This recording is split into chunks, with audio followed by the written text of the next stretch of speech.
I'm Adil Subro.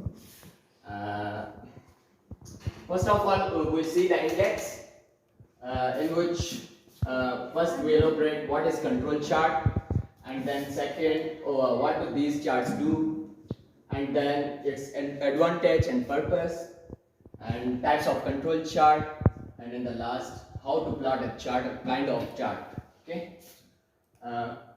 First of all I start with the introduction of control chart. Control chart जो है वो 1920 में किसी books में 1920 लिखा हुआ है, किसी बुक्स में 1924 लिखा हुआ है. साइंटिस्ट था वाल्टर शीवॉल्ट, जिसने ये इन्वेंट किया था. ये है क्या?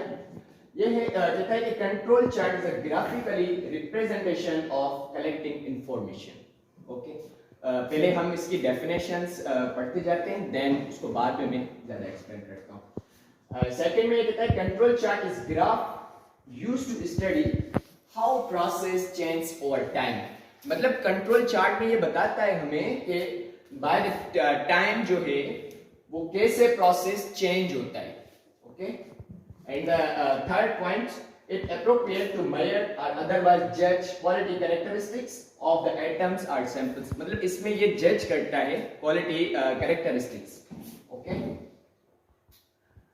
What do these charts? Variation in the processing and warns if there is any departure from specified tolerance limit. मतलब ये डिटेक्ट करता है प्रोसेसिंग को, और ये वार्न करता है तब करता है जब कोई डिपार्चर हो, मतलब टॉलरेंस लिमिट्स में. क्योंकि कंट्रोल चार्ट में 3 लिमिट्स होती हैं. First is control limit, then upper control limit, then lower control limit. उस पे आते हैं हम. Okay, and in the second point, it represents whether there is any change on the characteristic of atoms since the start of the production run. मतलब ये represent करता है जो प्रोडक्शन रन करती है स्टार्ट से टू एंड तक, उसको ये मतलब चेक करता है. इसका पर्पस क्या है, एडवांटेज क्या है?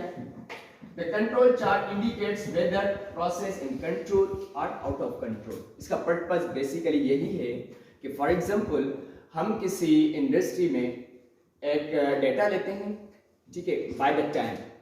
एक दिन में इतने डिफेक्ट्स आ रहे हैं, देन सेकंड डे पे इतने डिफेक्ट्स आ रहे हैं, देन थर्ड डे पे इतने डिफेक्ट्स आ रहे हैं.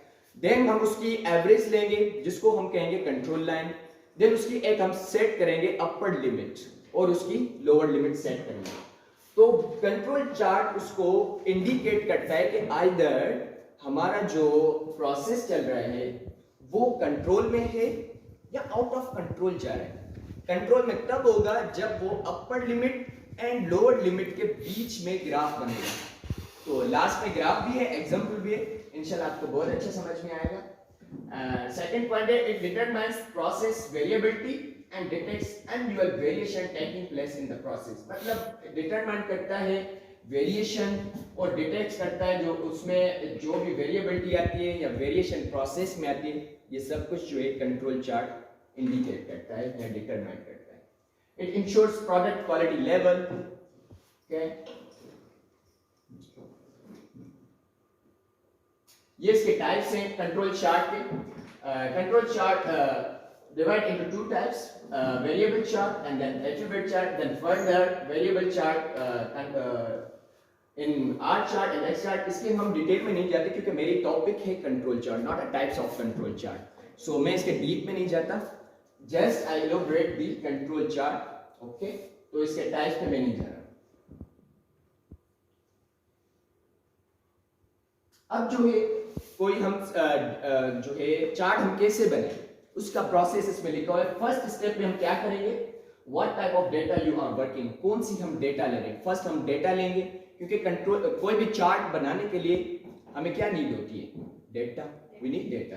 सो फर्स्ट डेटा हम लेंगे जो हम वर्किंग कर रहे हैं. Then type of control chart, हम उसमें कौन सा कंट्रोल चार्ट मतलब लगाना चाहते हैं वो हम इसमें सिलेक्ट करेंगे. देन कैलकुलेट द एवरेज, जो आपको मैंने बताया कि जो 3 उसकी लिमिट्स होती हैं, control limit, then upper limit and lower limit. तो जो बीच वाली जो कंट्रोल लिमिट होती है बेसिकली उसको हम एवरेज ही कहते हैं, ठीक है. और जो कंट्रोल लिमिट्स 2 हैं वो एक है अपर कंट्रोल लिमिट जिसको हम शॉर्ट फॉर्म में यूसीएल कहते हैं, and then second one is lower control limit which short form is LCL. Okay, so एक हम सिंपल डेटा लेते हैं. फॉर एग्जांपल ये मैंने डेटा लिया है, ये डेटा आप देखें, इसमें पहले है सिंपल मायर, ये मैंने एक सैंपल्स लिए हैं किसी भी इंडस्ट्री के, for example by date wise from 27 जनवरी 28 टू 15 फरवरी। ओके, इसको हम ऐसे करते हैं कि फॉर एग्जांपल 27 पे 8 डिफेक्ट्स आ रहे हैं, 28 पे 6 आ रहे हैं, देन 6 8 6 से अप टू 15 फेब तक, उसकी हम लेंगे एक एवरेज, बिकॉज के कंट्रोल चार्ट में, अगेन मैं रिपीट करता हूं, कंट्रोल चार्ट में क्या होती हैं, 3 लाइंस होती हैं। जो मिडिल लाइन होती है उसको हम क्या कहते हैं, कंट्रोल लिमिट, और वी कैन से एवरेज, उसके बाद उसकी अपर लिमिट होती है, वो हमें फाइंड करनी होती है, then lower limit. So it's all about the control chart. So ये कंट्रोल लाइन है एवरेज। अब एवरेज कैसे निकालते हैं, सिंपली जो हमें डेटा मिली होती है सैंपल्स, उन सबको ऐड करते हैं और जितनी भी नंबर ऑफ डेटा होती है उसको उससे डिवाइड करते हैं। ठीक है, इतना तो आपको पता होगा।